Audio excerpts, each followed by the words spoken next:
What's up? What's up? It's your girl AB, and it's another episode of 30, Flirty, and Thriving. I am here today with my girl Bobbie Harvey. Bobbie, how are you? I am great. Thank you for having me on.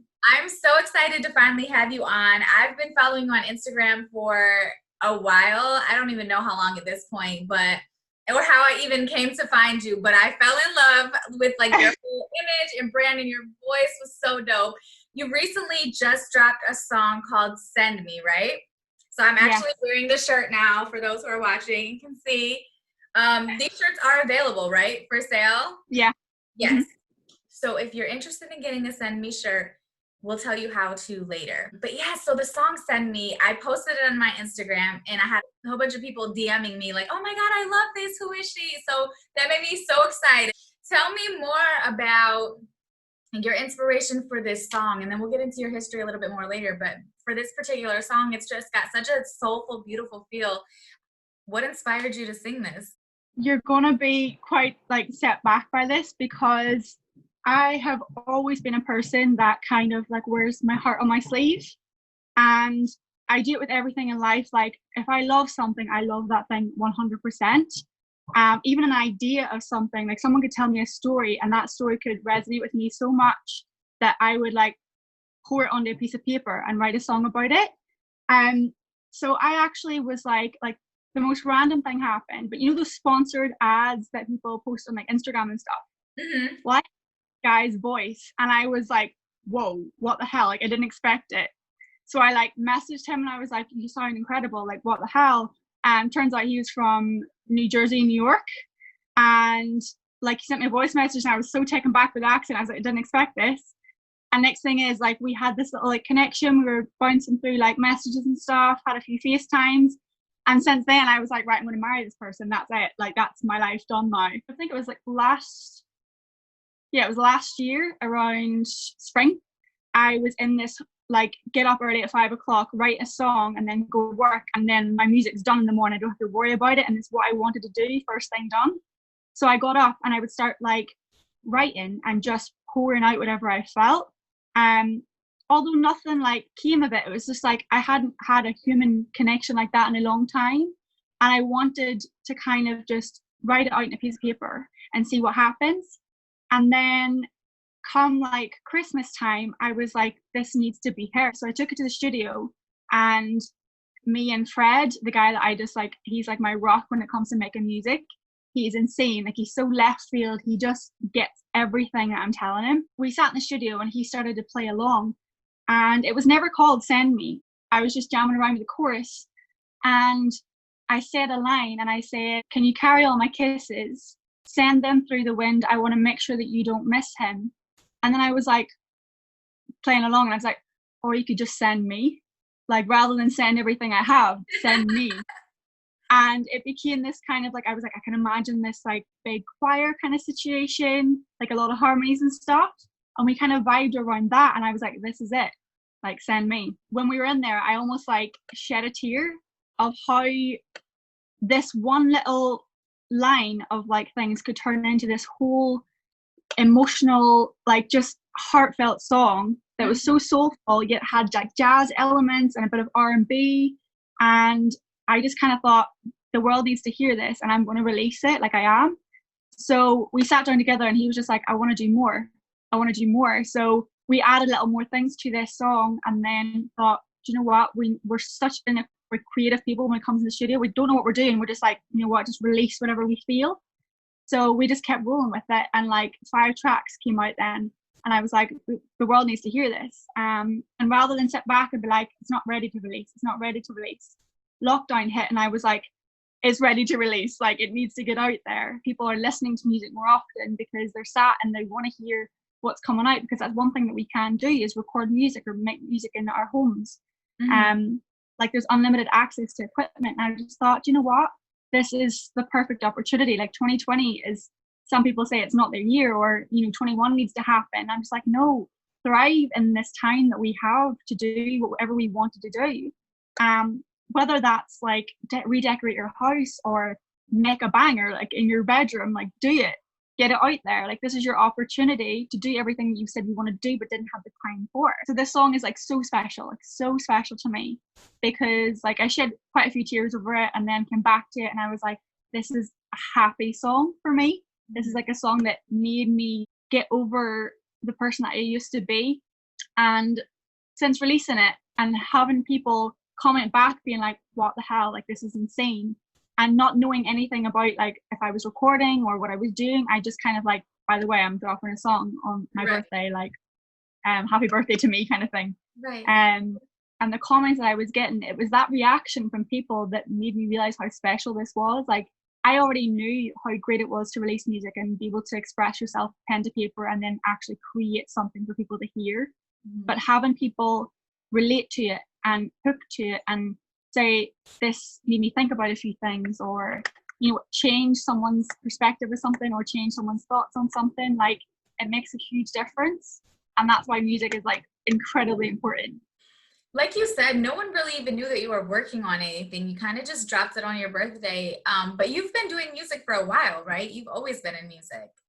So yeah, tell me a bit about like how you began to start writing, or when you realized you had a voice and loved to sing. So, I mean, when I realized I could sing, no one ever told me that I could until one time. Like, my mum's growing up, my mum was very, very strict. She didn't like loud noise. You had to make sure there was no crumbs on the table or you would have got backhanded. Like, she was so strict. So I was like always very quiet and to myself. And I heard the TV on in the living room one time, and I was like in my sister's bedroom playing with her toys. And I started to like have a little session with them. And I think at the time I was singing like Atomic Kitten or something like that. And I could hear her being like, Bobbie. And I was like, oh my God, I'm in trouble. I'm too loud. Like, I'm in trouble. And she called me into like the living room and was like, who was that singing? And I had no one else to blame it on. So I was like, oh my God, what am I going to do? Jamie's not here. I can't say it was her. And I was like, it was me. I'm so sorry. And she was like, that wasn't you. And I was like, no, it wasn't me. It's fine. Like, it wasn't me. And she was like, who was it? And I was like, I was like, it was me. I'm just really, really sorry. Like, I'll keep it down. And she was like, that was you singing? And I was like, yeah. And she was like, that's really good. And I was like, can I keep singing? And she was like, yeah. And at that moment, I was like, I can make all the noise I want as long as I'm singing it. And that's the time that I knew I could sing, because someone else told me I could. Not because I enjoyed it so much, but I was just like, I needed that clarification that people enjoyed it. And then when I started writing, I was about 9, 10. I kind of lived with my grandparents quite a lot because me and my mum always never kind of seen eye to eye, and she was always very strict and I was kind of like a little bit more chilled. My grandparents were like that, so I loved spending time with them. And my granny, she was actually a country singer, and she used to sit at the kitchen table with a cup of tea, just like writing stuff. And I used to be like, so what are you doing? What are you writing? And she was like, I'm just writing a song. And I'm like, can I, you're just writing a song just like that? And she's like, yeah. So I was like, can I see? And I used to read this song, and I'm like, how the hell did you just sit down and just write this? And I was like, things rhyme and everything. She's like, yeah, you just kind of write it out. So I think from watching her and see her then put this into an actual song and actually express it out loud, I was like, I want to do this. And because I seen my granny get so happy from doing it, I was like, I want a piece of that happiness. Like, I want to share something with her that she loves so much. And I used to like sit in the little spare room and with her keyboard and just sit and play and just like see whatever came out.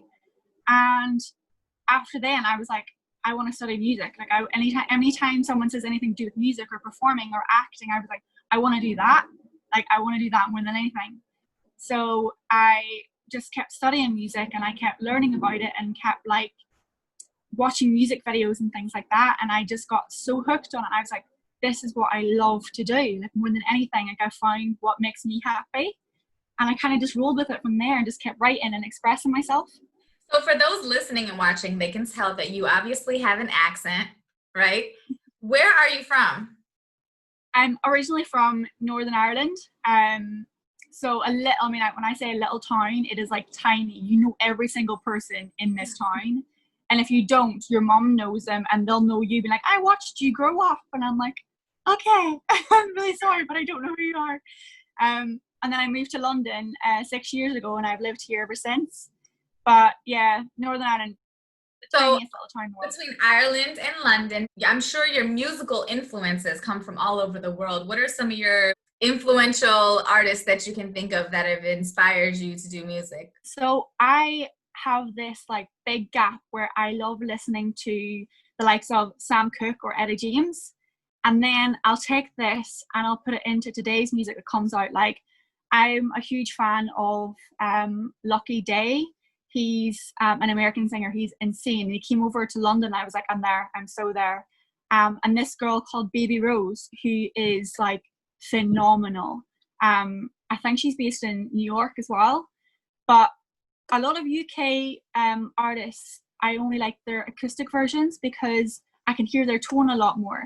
And that's where I'm kind of hooked. I'm hooked on the feeling and how they express the lyrics.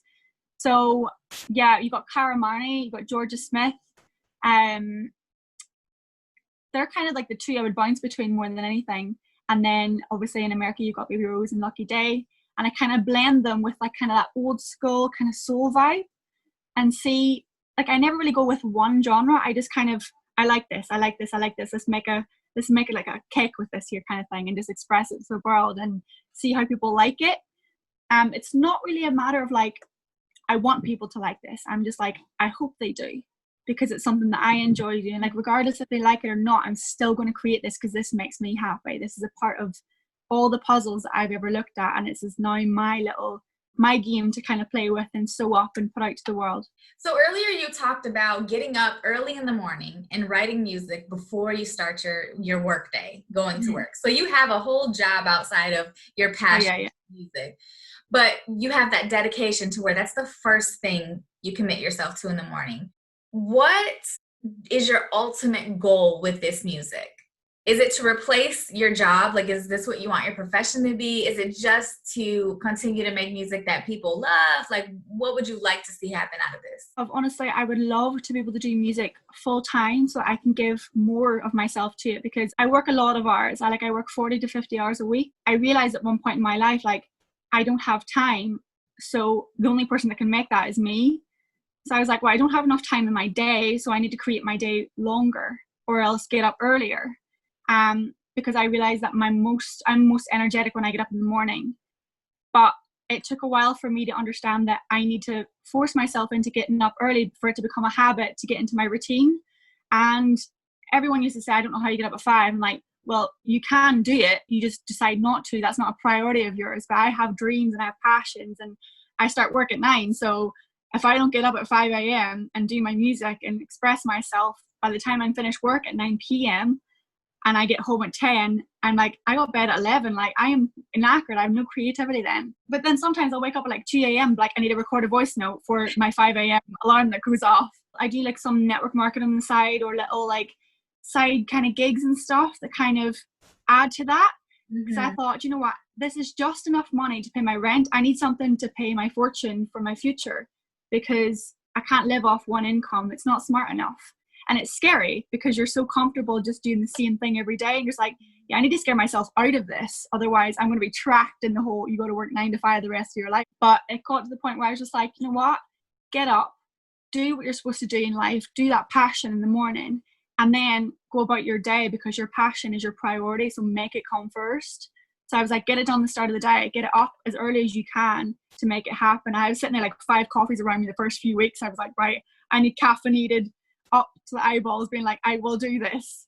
And the ultimate goal then from all this is to be consistent enough that music starts to pay off more than my income at my job, so that I can eventually just leave it and do music full time, because that's what matters the most to me. And that's where, like, I could be at a shift all day and be like, I'm so tired, like I'm really tired, and then the shift ends and I'm like, I've got to go to the studio, and I'd be excited and I'd be energetic. I'm like, I'm not tired, I just don't. Obviously, the business of music is pretty consistent across the board, but a lot of times people in the United States will try to start over in Europe and do their tour there and get big there and then come back over here. Do you have any plans of trying to kind of launch your career here, or do you feel like you need to start there? Have you thought that far ahead? So I actually took a trip to LA last year. It was my first ever solo kind of travels. I grew up in a family where they were like, oh, you can't do this because you're not old enough or you're not big enough. So I always used to be like, will someone else come with me? And it got to the point where I was just like, I was going downwards, and I was like, I need something to kickstart that fire. So I was like, I'm going to America. I'm going to see what's out there. And I had a few connections, and they're not a lot, but like maybe one or two artists and writers that I kind of met online. And once I went there, I was just like, the music scene is like a whole other life over here. Like I feel like I needed to be there. And when I got back, I was like, I felt like I left home. When I left like LA and New York, I was just like, I feel like I need to be there, and somehow that this is just a passing point for me. So I don't have any plans for it, but my goal is to kind of be in LA or New York or somewhere over there, because I felt like I could be more creative and more myself and more open, and there was more opportunity and more music styles and influences over there as well. But I understand that I know a lot of people that, like the people that I have connections with over there, they're trying to get over here. And it's like, oh, it must be kind of that thing where you want what you're not a part of, or you want something else that someone else is experiencing. So obviously you're really comfortable in the studio and, you know, creating and writing and things like that. Have you ever had any opportunities to perform live? Actually, when I was at university over here in London, I got to support a band, which is like a pop rock band at the time, called Lower Than Atlantis. And I was like fangirling the entire time, because rock music is kind of one of my little like guilty pleasures. Like I love anything with electric guitar and like there. And since then I kind of like performed at a few festivals and kind of like headlined a few other shows as well. But I always, like, before I even get to the studio, any music I write, I always kind of like perform it to a crowd just to kind of get the feel for it. And because it's more of an acoustic kind of set, people listen more to the lyrics rather than the music in the background, and they relate a lot more. So the feedback that I get from that kind of like audience is so much more powerful, because they come up and they say and they talk to me about it. I'm like, I just sung in front of these people, and now they're expressing themselves to me on what they felt. I expressed myself to them. Like performance is so important to me. I think my delivery with a song is much more important to me than it is like just getting in the studio, because a lot of people say like after a performance that like I could feel every word you sang, and that's where I'm like, I've done it. That's all I wanted to do. It's like I wanted you to feel every single the that I've sung, like right. Every or is. I want you to be like, oof, I felt that. So do you enjoy performing more than being in the studio, or? Yeah, 100%. I do love being in the studio, but being around people and being able to just look someone in the eye and sing whatever is in my heart, and it's my words, it's my feeling, my emotion, and have them sit there and listen to what I have to say. Like I don't have to be on stage like talking or like, you know, having a conversation with someone. This is me expressing my heart through song, through music, and people sit there and they pay to come see me perform. That's like, to me, that's insane. Someone actually paying to come to a show to hear me perform.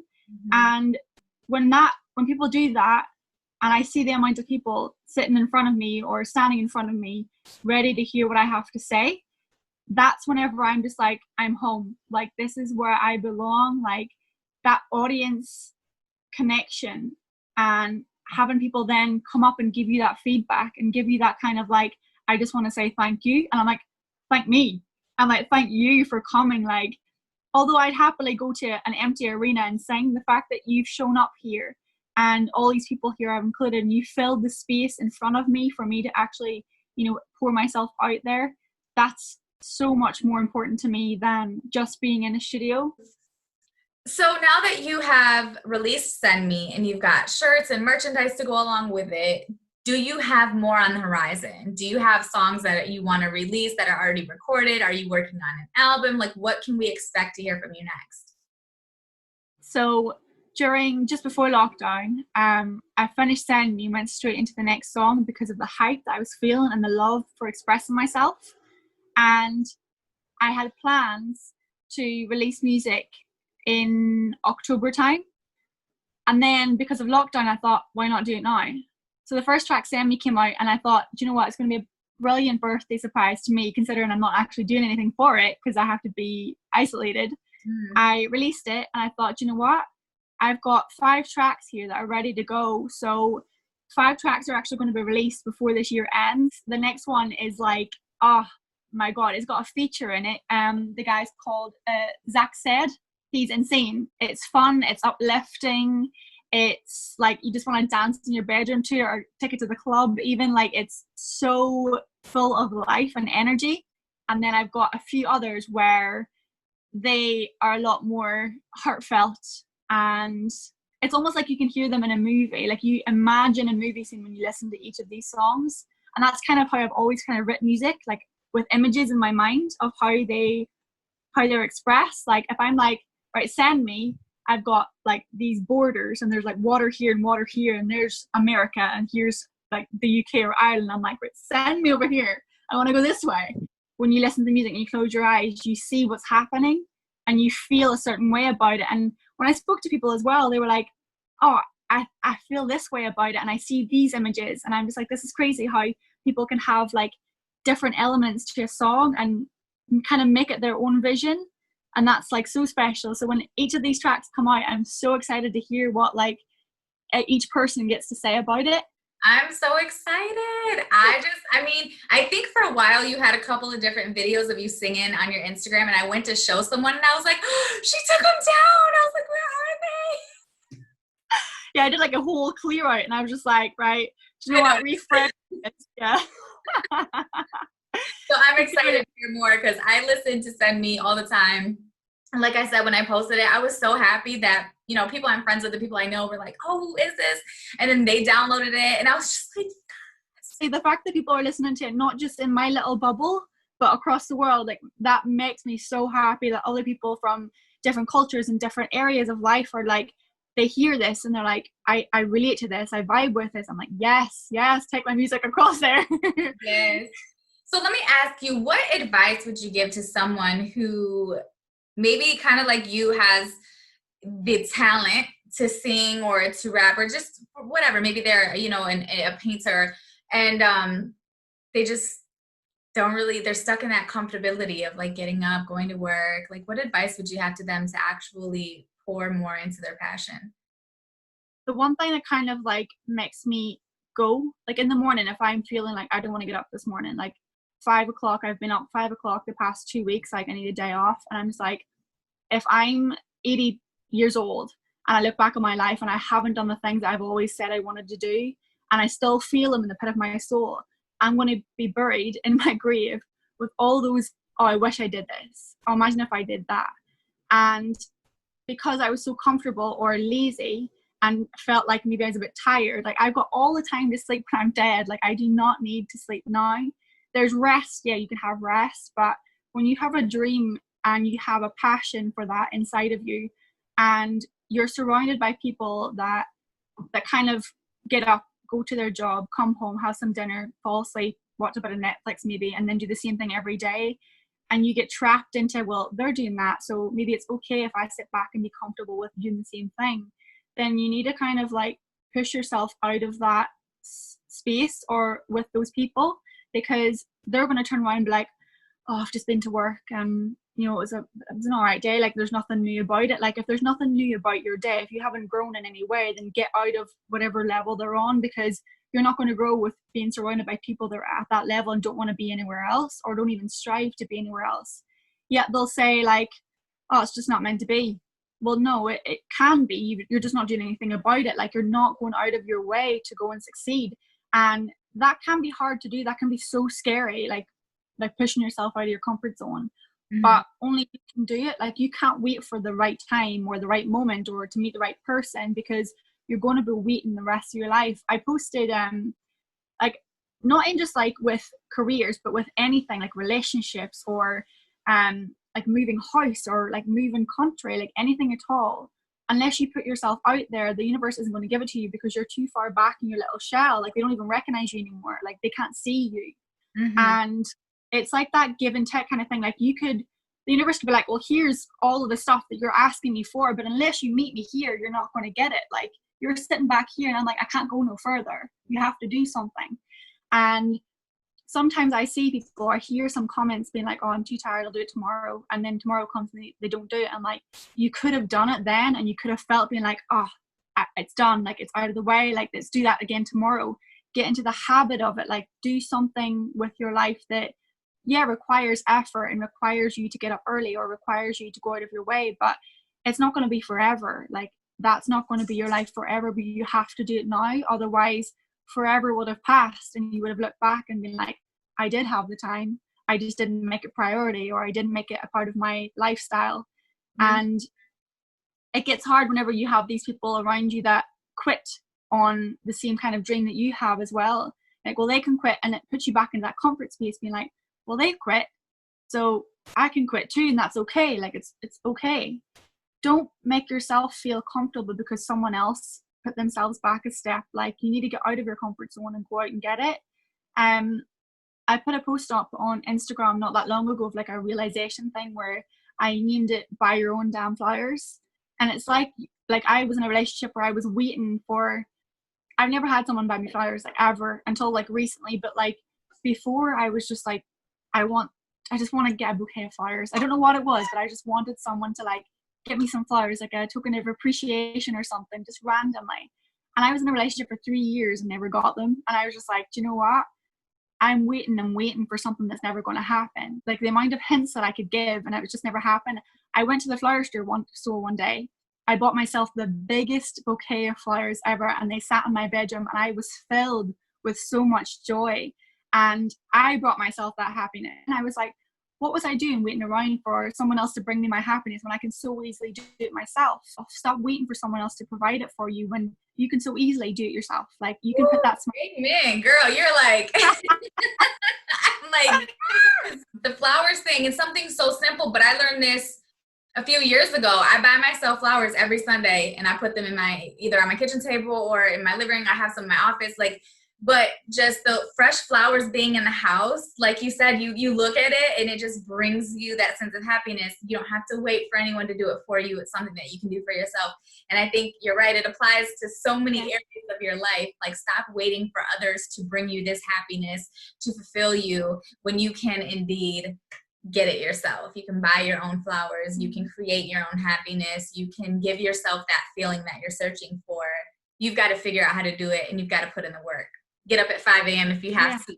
It's been such a pleasure speaking to you. I'm so glad we were finally able to connect. I do want the opportunity to let everyone know how they can find you on social media, if you have a website, your music, like all of that. Main thing is like Instagram. I reply to everyone's comments. I message everyone that's ever followed me, being like, thank you. That support there is what's building up. And you never know who you meet on social media, like yourself. I messaged you one day and I was like, what the hell, you're insane. And since then we've been talking. And then I released music and you like it. And I'm like, this is a vibe. This chick is going places. And I was like, I want to go there too. Like, let's go together. Yes. It's the same thing too. Cause I'm like, I don't know, whatever I do, I swear I'm going to always extend a branch. Like however you can use this because I feel like you've got such a good head on your shoulders. You're so talented. You've got the right attitude. Like you have everything it takes. So it's like, now it's just putting those pieces, creating that consistency and that longevity so that you can get to where you're trying to go and reach your goals. And however I can help, whether small or large, I'm going to help. Thank you so much. Thank you, honestly. Absolutely. Okay. So what is your Instagram handle so that people can follow you? So it's being_Bobbie Harvey. So BEING_Bobbie with an IE on the end, and then Harvey, HARVEY. My accent's a wee bit funny, so if you say it, people might actually understand. So being_Bobbie Harvey, and Bobbie is spelled with an IE. And I'll also make sure that for those who are watching, or even I'll put it in the description so that you guys can easily find it. So you're on Instagram, that's your main platform. And how can people find your music? You're on iTunes, you're on Spotify, all of that, right? And yeah, all platforms. Tidal, Spotify, iTunes, Amazon Music. Ask Alexa. Ask Alexa, play Bobbie Harvey, send me. Literally. On Spotify, it's Bobbie Harvey, right? Yeah, it's just my name. Easily found. And then the shirts, which I absolutely love. I mean, because you have a pink one on, right? Yeah, I do. On. They're so cute. They've got like the they're so cute, yeah. And then there's like the custom ones that you can get too. So how can people order shirts if they're interested? If they just DM me, I order them. If they want it custom made, I actually order it to my house and custom make it myself and then send it off to you. Dope. Well, thank you so much for coming on. I appreciate you. Oh, thank you so much for having me. And I love how you say my name. Every time you say it, I'm like, Bobbie, Bobbie. I just feel so much more important. I'm like, Bobbie. I'm like, hell yeah. Me. That's me. Thank you. Thanks, Amber. Thanks so much.